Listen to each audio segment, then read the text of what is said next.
Hello, welcome to AT&T ThreatTraq for March 24th, 2015. This program provides network security highlights, discussion, and countermeasures for cyber threats.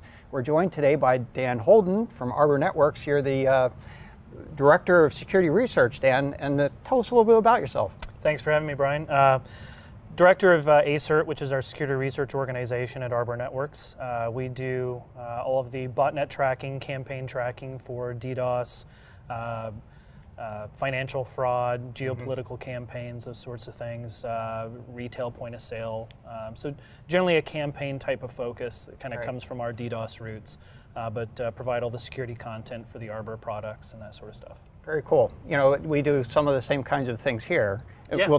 Like in internet weather, for example, we talk a lot about how DDoS attacks have become commercialized and how prolific they've become. What are your thoughts? Are we just going to have to live with this for a long time? Or? Yeah, it is interesting because it has changed a lot. I would say, you know, whether you're talking DDoS specifically or threat landscape, we tend to have these shifts every 5 or 6 years. And I would say certainly modern DDoS kind of was ushered in 2010. Anonymous and Operation Payback had a lot to do with, I think, kind of the newest generation of DDoS in terms of how you go about doing it, what it's used for, maybe most importantly, it's so tied to geopolitics in many regards, and whether that's local or worldwide. So, you know, it is kind of, so many of the DDoS attacks are now almost background noise, you know, similar to what we were used to with the worms back in the mid-2000s. Yeah, that's true. You know, whether you're talking about attacks on gaming, you know, just user on user, you know, it kind of harkens back to all of us on IRC back in the 90s and ping-f. You know, same thing, except that now it's, you know, Call of Duty. Right. You're right. And then, of course, nation on nation and some of the largest attacks, and then application-based, and yeah, it's all over the place. And it is typical of the threat landscape, I think, where you see after a while when defenders get better, you know, then you start to see new things, different things. You know, and obviously what grabs the headlines are the largest attacks, but you know, those aren't necessarily the scariest attacks.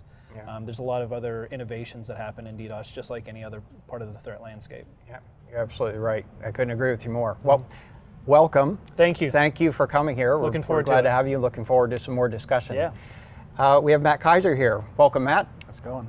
Regular day for you, right? Yeah. And a special appearance with Jim Clausing here. Normally, when I look at you, Jim, I see a camera lens. Yeah. And so today we get to see you in person, and glad to have you with us today. It's nice to be on the couch and not remote. I'm Brian Rexroad, and let's get right into it here. First, Jim, we'll go to you. And last week we talked a little bit about the anticipation of an OpenSSL patch coming about. Right. We heard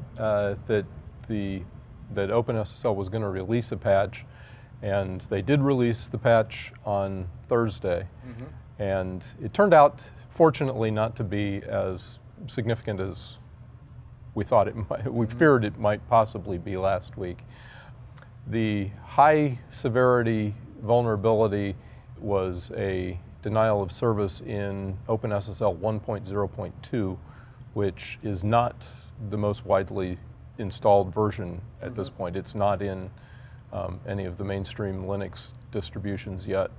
The next releases of Ubuntu and Red Hat and Fedora and all of those probably will have it, but right now they're still on 1.0.1 or 1.0 or one of the 0.9, so there's still a lot of those out there. So that was the one high severity, and then the other one was the freak stuff that actually had been at least partially patched earlier. So fortunately it turned out not to be necessarily as significant as we thought it might be from their early announcement. All they said was high severity and gave no hints. Right. So I guess in summary, I mean, it is high severity, it's just that low distribution, or relatively low distribution for the high. The denial of service vulnerability in 1.0.2 is significant if you've got 1.0.2, but that's not as widely deployed yet, so it's not as much of a worry as it would otherwise be.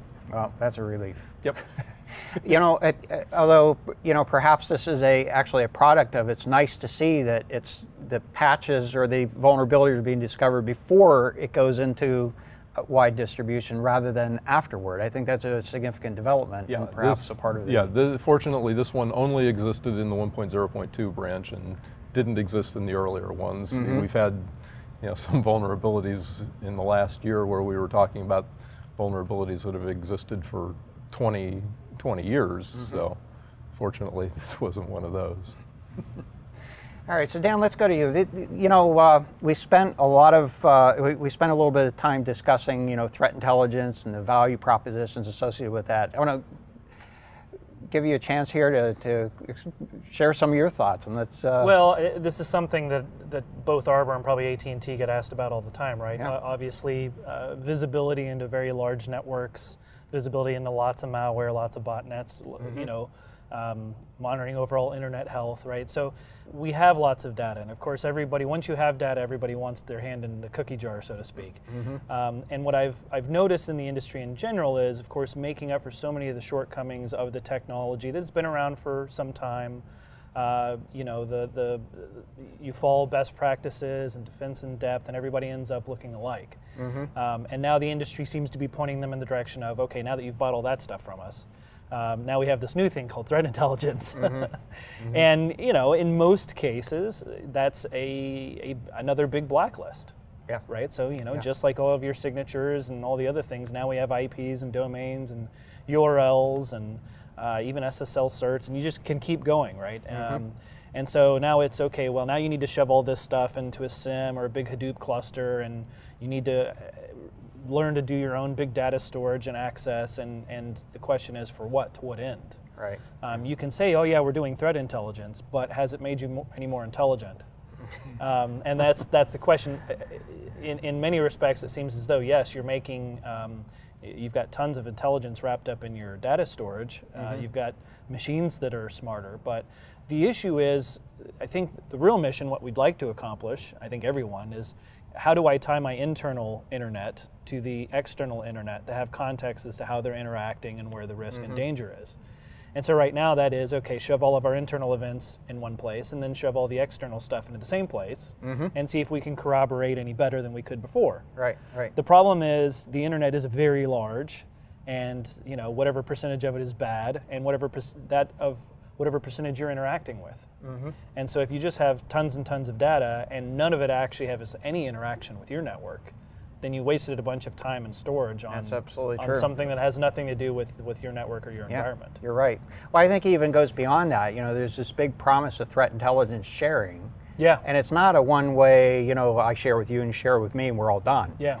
We all have different perspectives, and so this notion of all these different groups sharing, and well, I'm going to share this stuff with you, but you can't share it with that guy, and so we end up with all of these this tangled web. Yeah. Forgive the analogy, but it ultimately does become a tangled web. So that becomes and as it is now, you've been referring to data. It's not even data today. It's emails. It's hearsay. It's some little pamphlet or something, and you have to extract the pieces of it and try to develop some context around it. It's interesting. I think if you asked us all historically what has worked, and this is true, I think, of whether you're talking in the ISP world or whether you're talking security industry. And the ISP world, I think, is a great example of this, right? So much of it is based on handshake agreements and the fact that the same people have been monitoring and running and helping the internet be what it is for years and years. Yeah. And everyone, and exchange of information is easy because of that. It's actually, if the average person at home knew how many people are really involved in running the internet, it's much smaller than they probably think, right? True. But that works. It's definitely Trust groups actually work really well. Yeah, they do. If you looked at what Microsoft did with the Configure Working Group, one of the few examples of the security industry getting something right. When again, internet community sharing things, handshake agreements, trust groups work. Now you start to look at things like what Obama recently announced with, you guys should all share more, or you look at formats like Stix and Taxi, and it's okay, we want to push everyone to do it, and then everyone's stuck saying, okay, well, we can only share this or we can only share that. And what is still working in terms of the meat of exchange is still occurring, I think, with the trust groups. And so the question is, what is the value when you are forcing the kids on the playground to play with each other, so to speak? All right. that value I think will have to be measured, and really, we've got to see whether that actually works and at what level that works. Because what we do know works, I think, is the trust groups, right? The ISACs and that sort of thing, and there's a reason why things are TLP, based, because you need to be able to trust when you provide information that it's not going to the wrong place, that it's going to the right place, and it will be used in the right way. And that, I think, from an Arbor standpoint, maybe from an AT&T standpoint, is oftentimes so much of your challenge. I would love to give you the information. I have to be able to trust that it won't be used for, bad purposes. Yeah. Which side of the force are you on? Right. Yeah. True. And for anybody that's not already familiar, TLP that Dan referred to here, that's Traffic Light Protocol, which is a relatively simple and very effective way to basically determine to what extent you can share information. So basically, I think white means you can share it. Green, yellow, red, I think, yeah. And then green basically allows you to share it relatively broadly, but not post it on the internet. Yeah. And then yellow says you can share it within your organization and perhaps to others if you get permission to do that from the originator.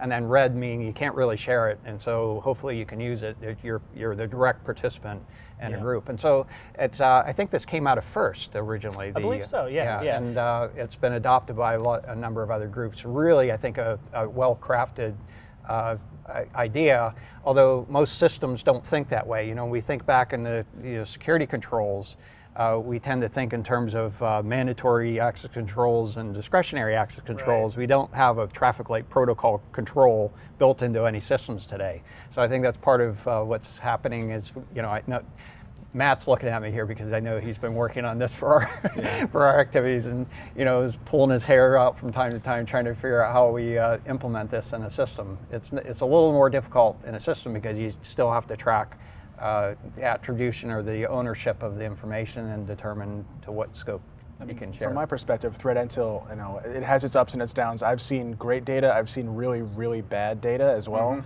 And I think we're still in our infancy of being able to share not only the indicators, but find a way to say these indicators are fresh, not fresh, reliable, not reliable, and then make informed decisions based on that, and not just like a score from 1 to 10 of whether or not I worry about this or not. Well, you just nailed it. The problem with so much of the threat intel historically has been a total lack of metadata. You told me that's bad. Why is it bad? Why is it bad? Yeah, and then and if it's bad for you, does that necessarily mean it's bad for me? Is it a threat to my vertical or And so funny enough, we can trust each other more than the machines. Which is it's still a ways to go with the machines. I don't know if we're trying to prevent the Terminator scenarios, the right? Machines, I'm more worried about preventing us using it in some sort of automated improper fashion. Or someone has seen something in their honeypot, it gets fed into my IDS or into my firewalls, and all of a sudden I'm blocking a significant number of customers. Well, and I like that you just brought up honeypots too, because this is the fallacy of the security industry. What happened, I think, is everybody discovered, putting together honeypots is pretty easy. Deploying them out, pretty easy. Oh, look at all of the information we get. And let's shove that into a new service called ThreatIntel.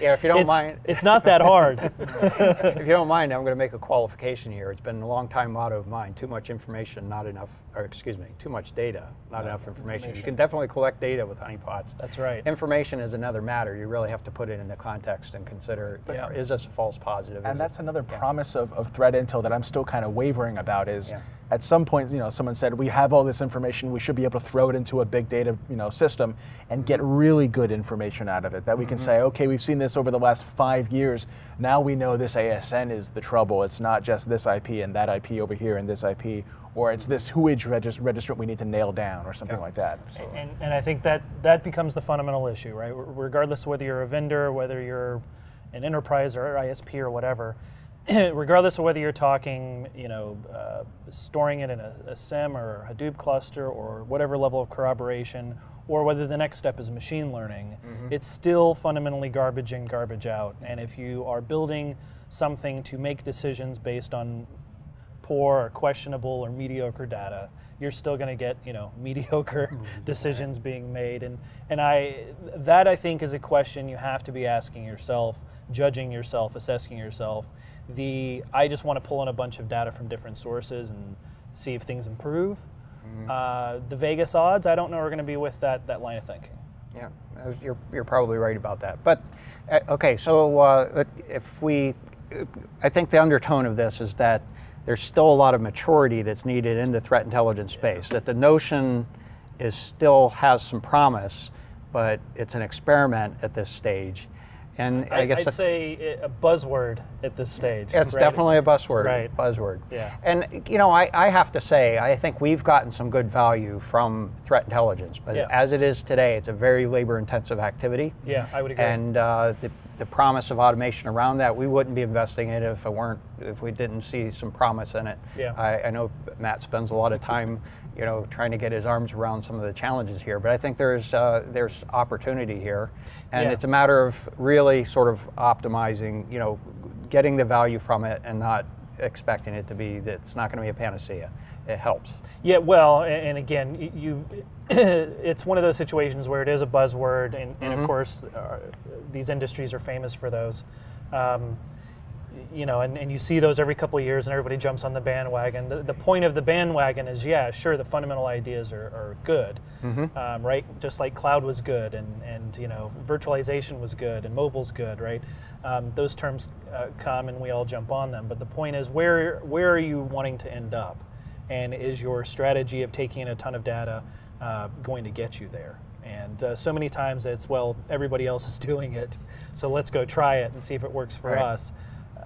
It should probably be a little bit more deliberate than I think historically, some of these buzzwords and bandwagons have been.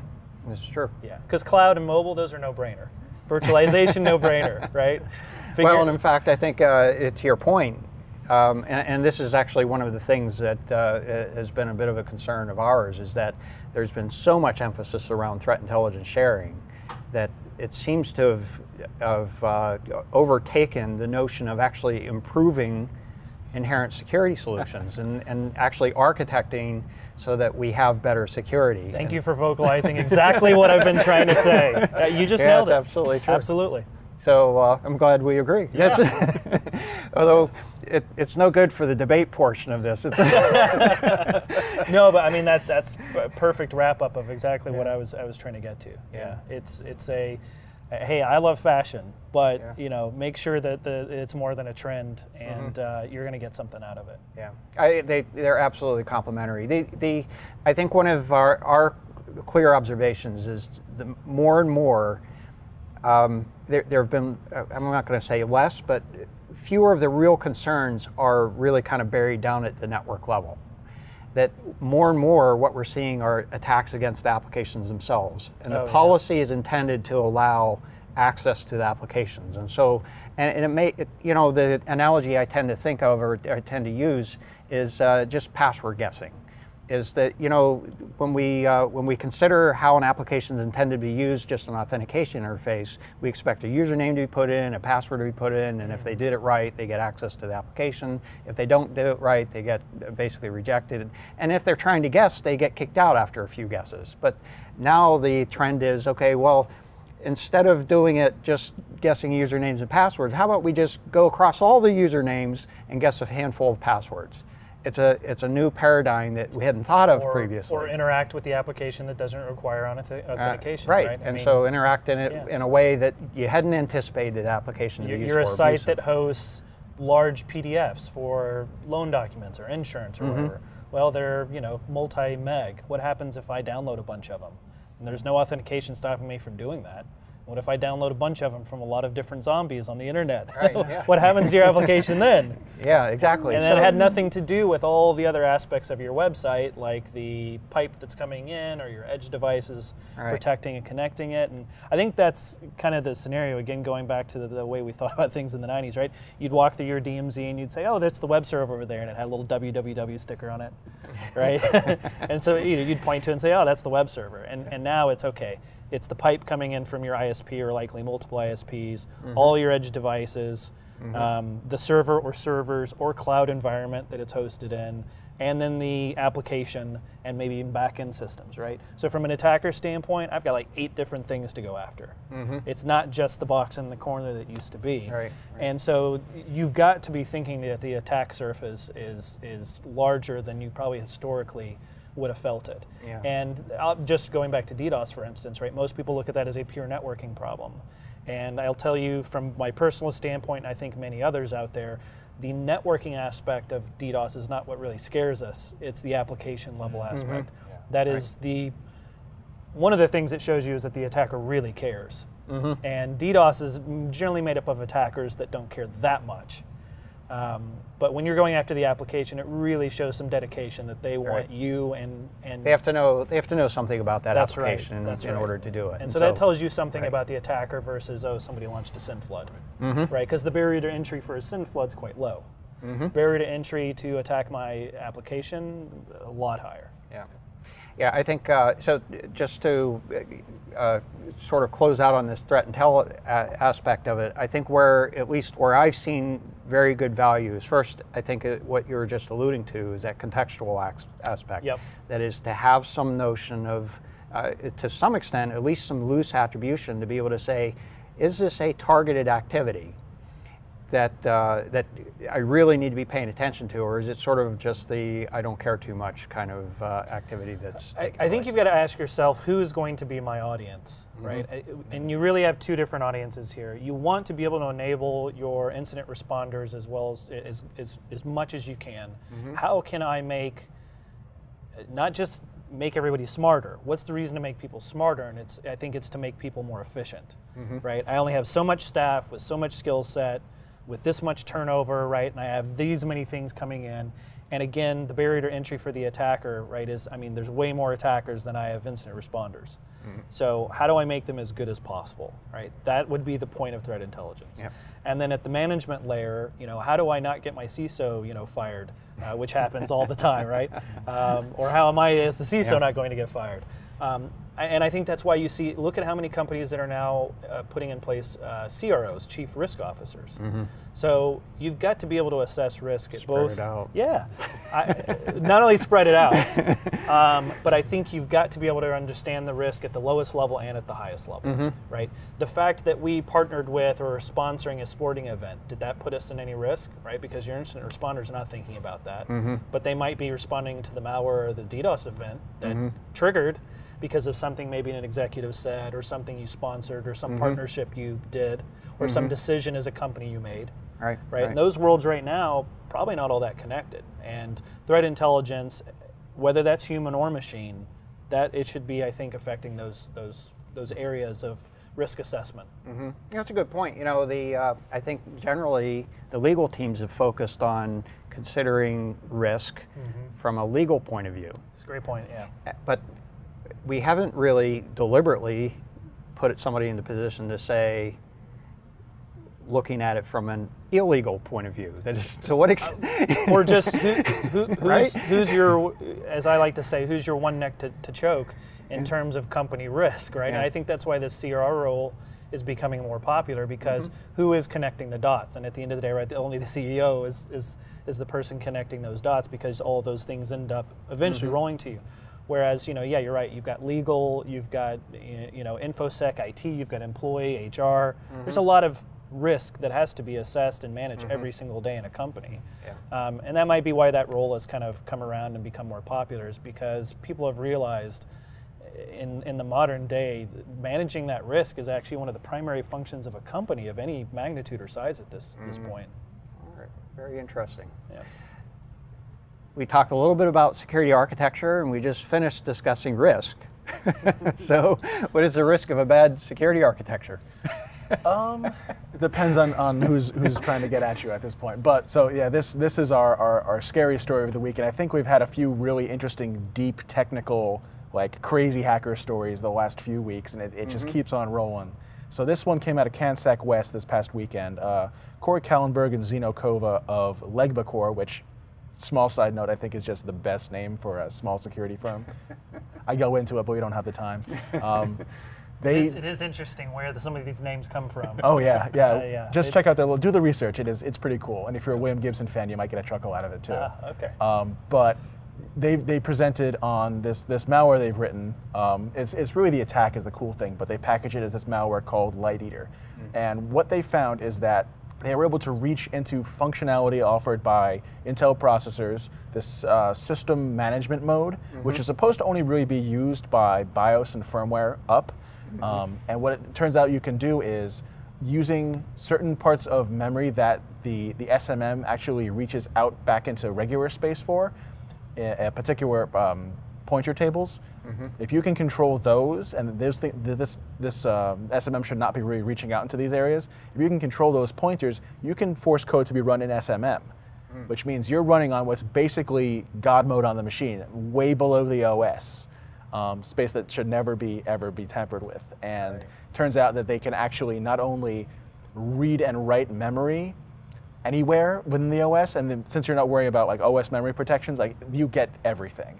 And you can actually modify the BIOS at that point, patch it so you get persistence inside of it. So basically what they've done is they've found ways in popular UEFI, I'm sorry, BIOSes that you can basically gain God mode.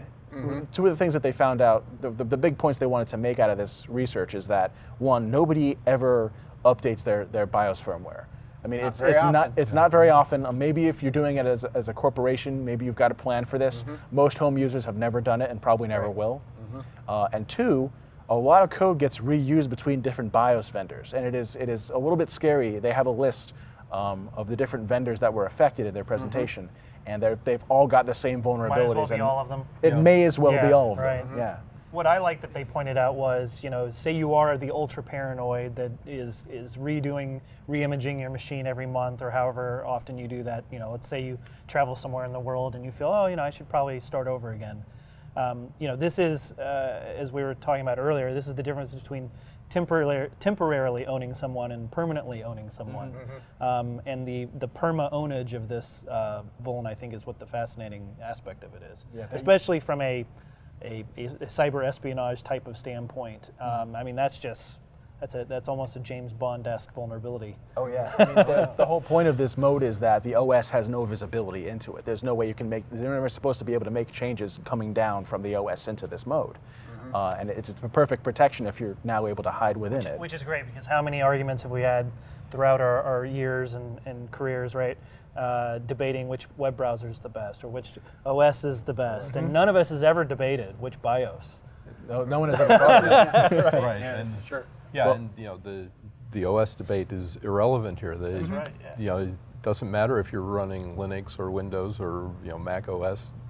You're still owned. It's almost lowest common denominator vulnerability, which is, I was thinking if you had told us 20 years ago that we were still going to be having vulnerabilities in Bash, in DNS, and BIOS, I don't know if we would have been like, yeah, totally, because that's the way it is now. Or like, wow, we hadn't moved past that. Yeah, we haven't gotten over that yet. But that's what I like about this sort of vulnerability, is it is a total reminder that it's not just the web apps, the Joomlas, Drupals, WordPresses that you have to worry about. It is the fundamental stuff that we've been using forever that is still a part of the attack surface today. And that's, if nothing else, it's a good reminder that you can't take anything for granted. Right. Yeah. I'm going to digress for a moment. I think we're due for an SMTP vulnerability, right? The old email whiz, going way back, Yeah, but so, to what extent should we be expecting the BIOS to be, basically self-protected? I mean, this is bits and bytes here, or is it really the operating system that should be protecting us from this, or basically a trusted core of the operating system? I'm pretty old school about stuff like this. Well, in most situations where someone starts talking about BIOS security, you start thinking about signing and restricting flashing of the new BIOS, and most of them are signed. This actually bypasses that signing, because I think the check is usually done at startup, and it says, is the complete BIOS hash correct? Okay, good. Is it signed? Good. And then it doesn't get looked at again until you reboot the machine. Now, if you're doing this while the machine is running, you can mess around all you want. One thing I did want to make a point about is that a lot of the reporting around this has been focused on tails for some reason, and it's partially understandable because it's in the demo they gave, and they show that you can attack Tails, which is known to be one of those very paranoid operating systems, the one that Edward Snowden used. Oh my God, Edward Snowden's favorite OS is now totally pwned. But they also attacked Windows 10, you know, and you can do it to any operating system. Yeah, I think to Jim's point, it's just about any operating system. So, and it is very difficult to have those kind of universal vulnerabilities. I mean, that just so rare. I mean, that's exactly why attackers moved away from going after the operating systems and went after the web browsers, because then I don't have to worry about your OS as much. Or Java, or any of the plugins in the browsers. That's right, right. And this just goes all the way back to the lowest level again. I mean, it's funny, how many years did we all sit there paranoid waiting for the hypervisor to get popped and give the keys to the kingdom? Nobody was thinking about the BIOS giving the keys to the kingdom. No, that's a good point when you were talking about the universality of the bug, and we see the exploit kits of the day using things like Java and Flash because they know it's going to be there. That's that huge attack surface that everybody has to worry about. Right. And now we've got this weird situation where we've got a bug that's totally like, it takes incredible technical knowledge to pull this off, but at the same time, it's got that huge, widespread vulnerability across many, many platforms. I mean, most people are going to have to, if not worry about it, their platform is affected by the bug. So I'm not sure where to classify this one. I think it's somewhere in a weird nebulous place where some people who are doing the mass exploitation of machines for botnets for profit are going to have an interest in this. At the same time, you've got people at the other end know this is one of those scary bugs that we can use for years and years. Right. Yeah. I'll go out on a limb, and then everybody can make fun of me later. But I would be surprised if it's one of those kind of typical cybercrime type of vulns that gets used, just because. I would think so. It's probably not necessary, right? I mean, you can still pick on all the higher level up the stack. There are plenty of Internet of Things out there that aren't so secure. Exactly. What I call the Internet of Insecure Things. It's a special class of things that weren't designed to really be put on the What we always say at Arbor is Internet of Things can easily turn into botnet of things. Yeah. Yeah. This I would be scared at more of the, someone's really got to care, cyber espionage, nation state, or someone really wants to get at you. Yeah. Well, I would put it this way. I think to a large extent the cyber crime following or groups are a little reserved about what things they do. That is, I think that when you get to the point where you're destroying equipment in effect, it has a different effect. And what it's going to do is paint a target on them. It's going to create a much stronger interest in finding out who they are and doing something about it. And I think there's a tendency to be somewhat reserved. Yeah, there are all kinds of really bad things that could have been done that have not happened. Partly, and I think that's one of the deterrents. You jump over the line into cyber terrorism, however you want to define these things. But the reason why I said that is because most of the time what you have is common toolkits being used by cyber criminals, right? And so the easiest thing to do, right, in terms of your business model is take the latest, greatest vulnerabilities, shove them into your existing toolkits, right, and you just continue on with your business. Something like this only becomes attractive if it is really good, if it helps me grow something, wildly. And the attractive part here is the persistence, right? I don't care how much AV you run or how often you clean the system. It could be attractive from that standpoint, but the question will be, what is the barrier to entry? Right. And if the barrier to entry technically or in terms of their time is too high, then there's a lot of other things to be spending their time on.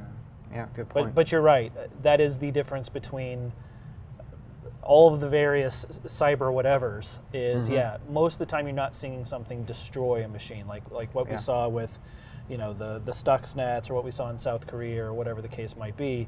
The moment you really destroy something, you start to cross lines that are past what generally happens every day on the internet. Yeah.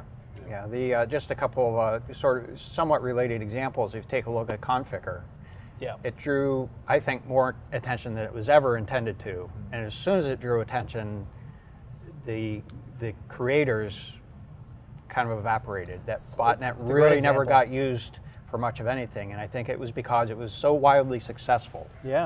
That they lost interest in it. They didn't want to draw attention to themselves. No, you're right. Another example was the not so more recent zero access botnet takedown, where the fact that there was a lot of attention around it wasn't necessarily that big or prominent a botnet just doing click fraud in the background kind of thing, but when there was an activity to actually do a takedown, they didn't try to fight it. They said, you know, we'll go build a new one somewhere else. And that's what happens.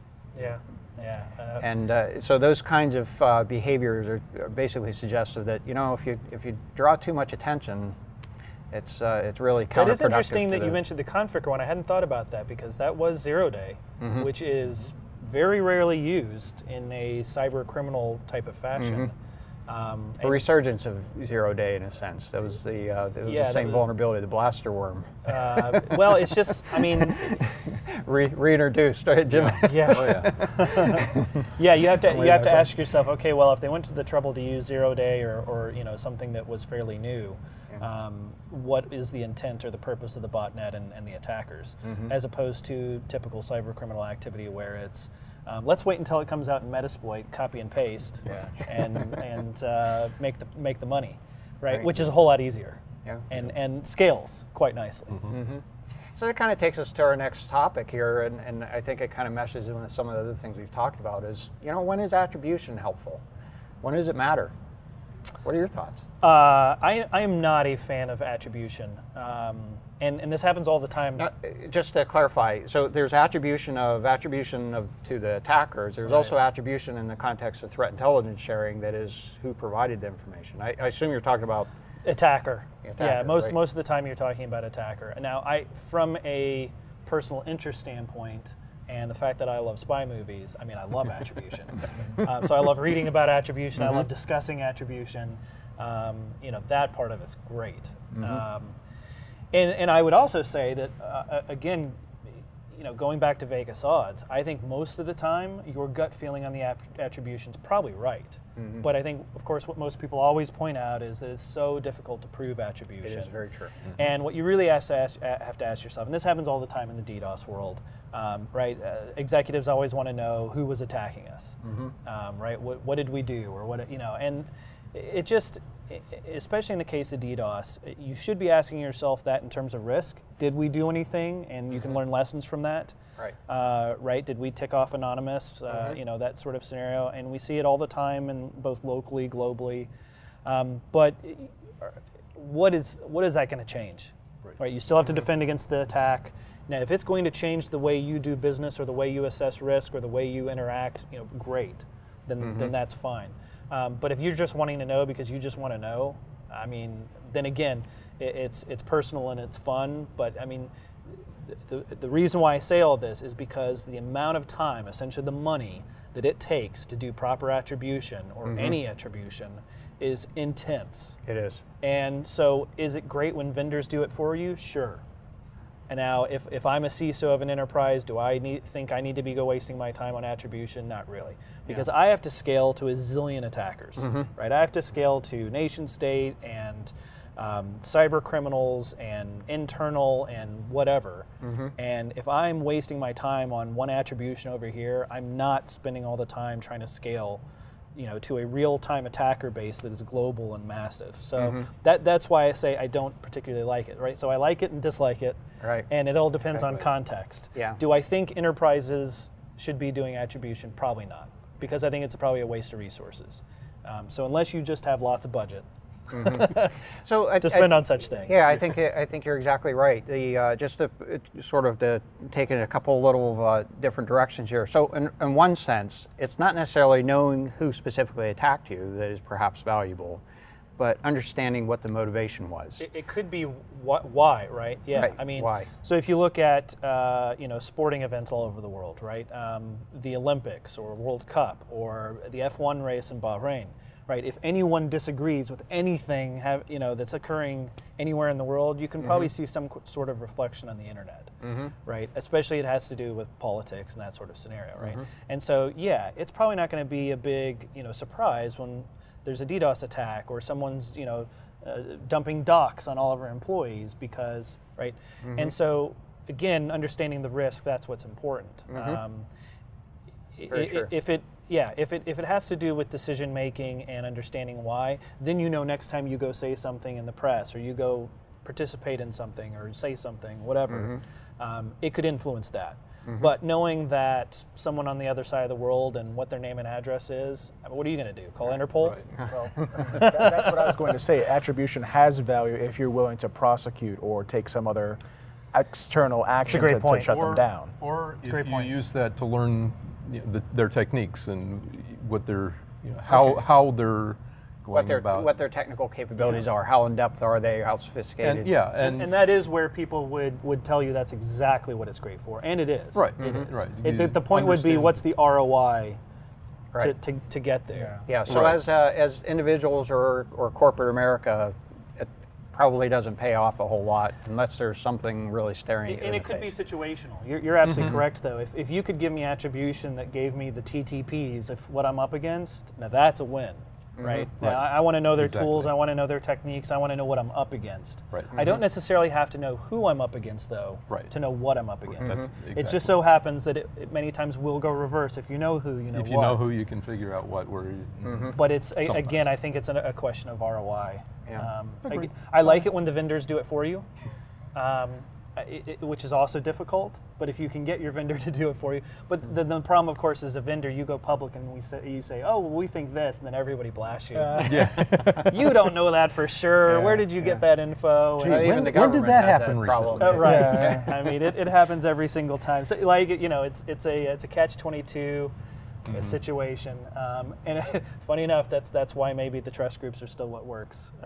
Yep, this is true. So on the lighter side of things, as we collect all of this threat intelligence data, a lot of it's being put into Hadoop. We better protect it. So Jim, tell us. Yeah, there was an article on Security Week's website on a week ago or so. They did a survey of folks about Hadoop security. Big data is the big thing. You throw it all in Hadoop clusters, and what they concluded from this survey of the folks who were using it is they have all the same concerns that we had about relational databases a few years back. That the communication within the clusters is not encrypted. The data at rest is not encrypted, and so their headline on there was, some scare thing about how poor it is. Well, it's relatively new and it has all the same issues that that we've had to, architect in after the fact in all of our previous iterations. Hadoop is young, and so it did not have any of the, the encryption kinds of things. Security was not, as far as I know, not a real big thought at the design stage. And I think true in that case as it is with many other things, like the internet wasn't designed as a business transaction network. Right. It was designed as a free-flowing research communication sharing network. And so in its life cycle, its transition in terms of purpose, I think it's the same thing with Hadoop. And whereas, I think when I think about the beginnings of putting security on databases, I think Oracle. Yep. I mean, they were really the ones that kind of pioneered that activity. And it was because databases, as they started out, were just a way to manage data, but then we started using them for managing transactions, business transactions. And so we needed controls and roles and audits and things around that. And as we've progressed forward, here we are, we're starting to collect data just for the purpose of research, big data, right? And so Hadoop was built around that notion that is, we didn't really build databases for analysis previously. We built them to track transactions. Now we're trying to build them for analysis. And just throw stuff in there and research. Well, it's like, well, now it's sensitive because you put all this stuff in there. So now you have to start thinking about putting the security on top of it. I would correct you on one thing, though. It wasn't Oracle just saying, oh, let's go make the database secure. It was researchers showing how insecure the No, you're absolutely right. Yeah, one in particular, actually. Yeah, that's true. But in terms of actually implementing those controls, I think they sort of pioneered that activity. So. Well, when you're the one getting picked on, you're the one that has to start first. This is true. Yeah. That's what happens. So, All right, so let's take a little bit of a look at the internet weather for the last week or so here. And the first item here is, actually consistent with last week as well, bytes. This is bytes on source port 161 UDP. This is a simple network management protocol. You know, one of those things you probably should not see on the internet. If you're managing something over the internet, there's probably something wrong with that network architecture. But apparently there are a number of devices that are exposing this, more than I had actually anticipated. But this is evidence of basically distributed reflective denial of service attacks. There are a variety of targets here, so it's not just one target that's been sustained over time. And basically what it looks like is this has just been wrapped in with a lot of the other reflective attack capabilities that are being used for commercialized denial of service attacks right now. Yeah. What I would say here, it doesn't surprise me. It's been around for years, or known about for years. Yes. You know, they started with DNS because, of course, there was plenty of open, reflectors to enable that. And so each one of these protocols has a different ability to amplify. So you've got to be able to reflect. That's key. But the amplification is really what makes the size of the attack, of course, go up. And NTP, for instance, has a decent amplification. And so each one of these protocols will have that. That's been some of the discussion around IPv6, because v6 allows for some pretty good amplification. The reason why SNMP has kind of been the last, let's say, or towards the end in terms of spoofable protocols is because the amplification is smaller. Yep. Now, why would they use SNMP as opposed to NTP DNS? Simple, because it's different. Right, and so everybody starts to get better at understanding how to defend against these, how to identify them, and typical attacker, right, change the attack, and we'll have a higher rate of success, at least initially. And so can't say it surprises me that much because it's different. But yeah, I don't think you're going to see the massive sizes we saw with NTP reflection. Yeah, I agree. 300, 400 gig is going to be hard to do, I think, with this protocol. Well, two fundamental things with NTP. It had what was the monlist command, which was just really, had significant amplifications, which I think has been locked down to a large extent. That's helped a lot. Yeah. And there are an awful lot of devices that were exposing NTP that weren't intended to or needed to expose NTP at all. And I think the reason, one of the big there are two actually barriers in SNMP. One is that usually devices that have SNMP are operated by people that at least have a little bit of a clue.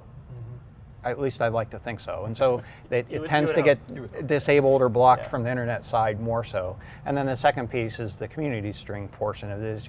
If you want to get good amplification from it, you really need the community string to be able to get it to dump the MIB. Right. Yeah. And no, you're right. You don't have the issue with probably the zillion home routers. Right. It's not a zillion that home have routers. NTP. Right. On most of those things are not going to have SNMP. I hope not. Hope not. Although, the evidence here kind of suggests that there has been more. Some of them do. Yes. Yeah. Dan, I was going to ask you, what do you think is the next protocol to be on the list? One of the ones I think that actually had been prior to this, I think, was what is it? SSDP. Yep. Yeah. We've seen that. So I think actually this is one of, right? If we had been talking about SSDP, I would have said, oh, SNMP will be next. I don't have a grade for you after SNMP, right? How many UDP protocols are there that are out there that are spoofable? And none's popping at the top of my mind unless you guys can think of one. But this, especially, they're going to allow you to have the amplification. Nothing's popping to mind. Okay. Well, and all of them have been a bit of a surprise. I wouldn't say surprise, because as your organization is doing, as ours as well, that is, you can start to see the really early indications of it being used, and then you're totally right. I mean, we had a full year with the banks of the U.S. getting attacked with large attacks and application layer attacks, right? So if you had told me, oh, what will next year look like? I'd say, well, application attacks. And sure enough, the beginning of the year it was reflection amplification attacks. Right. So I think that's why more and more people have gotten away from these silly predictions around the holidays. Oh, except for us. We do that. I like to call them trends. The trends are, because that is. Yeah, but well, even when we first noticed folks scanning for NTP, I wasn't sure that it had the amplification factor until I found out about monlist. Right. That was the one that gave it the huge amplification. That was the magic in a sense. Yep. Now I'm thinking some weekend, get a whole bunch of Red Bull and a whole bunch of RFCs, and just start reading and see if there's something in there that jumps out at me. Yeah, I mean, there's a couple folks out there that do scanning of the internet, and yeah, start keeping track of those projects, and it always surprises you. I remember H.D. Moore did a talk one time where he was talking about a project like that, and the amount of NT4 machines he found did not surprise me. Right, the amount of NT351 machines he found did surprise me. That's well, you don't need to patch those. No. They didn't have patches, and so you don't need to patch them, right? Yeah. You take them out behind the... Well, that was an interesting move. Maybe you guys have already discussed this. Microsoft talking about free upgrades, to 10, right? And so the issue becomes, wow, that's a great idea. Except for the fact, can that OS actually run on the system that's running this older OS? Well, right. Go ahead. From a PR standpoint, brilliant. Yeah. Good job, Microsoft. Yeah. From a real-world application standpoint, can my old machine even run your new OS? And that's, I think, going to be the challenge. My 286 we'll have to is see out how of many the closet and see. Well, also a great way to get people to buy brand new Windows machines. Yeah, no, I mean, if that's If the they goal, do, then yeah. great too. Yeah, but you're right. I mean, from us being security practitioners, we're like, wow, that's a big win. Until you realize, oh, wow, a lot of those machines probably can't be upgraded, and we're still stuck with them. Yeah, it'll be interesting to see how many takers there are there, because I was kind of speculating myself that is, if I take that upgrade, what do they learn about me? And not from my point of view. I haven't pirated my software, but this for folks that aren't already aware of this, Microsoft has offered the speculation at the very least is that I think about 2/3 of the machines in China use pirated software, and so they're offering a free upgrade so that they can get the updates into place, and presumably that's a good security measure to put into place. But the question is, it sounds very how many will take altruistic, it? and hey, good job, Microsoft, and. We'll see how it works out. Yeah, exactly. That'll be the it's question, successful. right? It's a good marketing move, maybe it ends up being a good security move. But you're right. It's a question of how many people can actually do that, and does it solve anything? If not, it was still a good marketing move. Absolutely. All right. Next item here is the next, actually the most probed ports, and not a whole lot of movement here. Most of these we've been talking about. We'll take a little closer look at port 135. We talked about that last week, and it's getting back to its old self again. The biggest movement here is actually port 8888, which moved up 64 spots in terms of our ranking. So we'll take a little bit of a look at that one as well. First of all, port 8888. This one actually is associated with a couple of different applications, New Edge Gaming, Solaris Answer Book. We were discussing how old Solaris Answer Book is. I actually had seen a vulnerability back from I think it was from 2000, where they had an authentication bypass. I don't think they're targeting Solaris Answer Book here. That's just me. I think that's a good gamble. You can place your bets on that one. There are actually there are some proxy applications that default to this port. So my suspicion is that they're searching around for some proxies, most likely for anonymizing activity. And by the way, most of the sources, there are several sources here, most of them coming from China. Next item, as I mentioned, port 135 TCP. This is a DCE endpoint resolution associated with Microsoft. Actually, I think it shows, I'm showing 90 days here. It's actually not 90 days of data that we're looking at. I think we're just looking at 30 days. But the significance being, last week what we had reported is basically activity where the activity had dropped off significantly, and now it's kind of coming back to where it was before. Again, the same addresses that are doing this. It's around, on the order of about 200 addresses, all associated with the same registration, Chinese registered addresses. But it appears that they might be actually hosted somewhere outside of China. So not necessarily hosted from China, but registered to China. And then looking at activity for port 23, I only bring this up not because it shows up in the top 10 lists, but because it actually has dropped down a little bit. Still some significant probing activity on this port, and we had talked about the Internet of Insecure Things. This is the magical port that gets into an awful lot of those devices that expose port 23 to the internet, and oftentimes have default passwords associated with them that the owners of the devices didn't even know about in many cases. In any case, we're at the actually lowest level since Thanksgiving in terms of the probing activity on a hourly basis. So I'm conservatively or carefully putting my thumbs, I'll put my thumbs halfway up here. This is generally a good sign, but I don't think it's because there's been a fundamental improvement in the security of things at this point. Looking at the most sources doing that probing, we have at the top of the list here port 445. We haven't seen that for a while, and it's back. It had been port 23, and as I said, we've seen a drop in the activity on port 23, so 445 came back. They're actually, and I was going to show a graph of it, but it wasn't actually as compelling as I had hoped here. But there actually has been a little bit of an upward bump in the number of sources that are probing on port 445, which is I'm not sure what to make of that. I don't think it's, most of this is basically conficker infections that still are basically sitting out there and doing their probing activities. The fact there's a little bit of an increase here, I don't know exactly. That could be maybe even just a routing change or something that's causing that. It's hard to say. As I said, port 23 followed by, we looked at that, and then some of these others are actually associated with PDP gaming activity, and we also see 1900 down here. We talked about that simple service delivery discovery protocol call used in reflection attacks. And this is a case where what it looks like is, this is a case where the source, a spoof source, is there are packets going out, and it looks like it's going to many places, so it shows up perhaps as scanning activity. And if there are a lot of sources that are getting attacked or targets of attack, it basically shows up as in this report. And so that's our show for today. I'd like to thank you for joining us, and if you'd like to get in touch with us, you can get us through email at threattrack@list.att.com, and you can find ThreatTraq on the AT&T Tech channel. It's att.com/ThreatTraq. It's also available on YouTube and iTunes.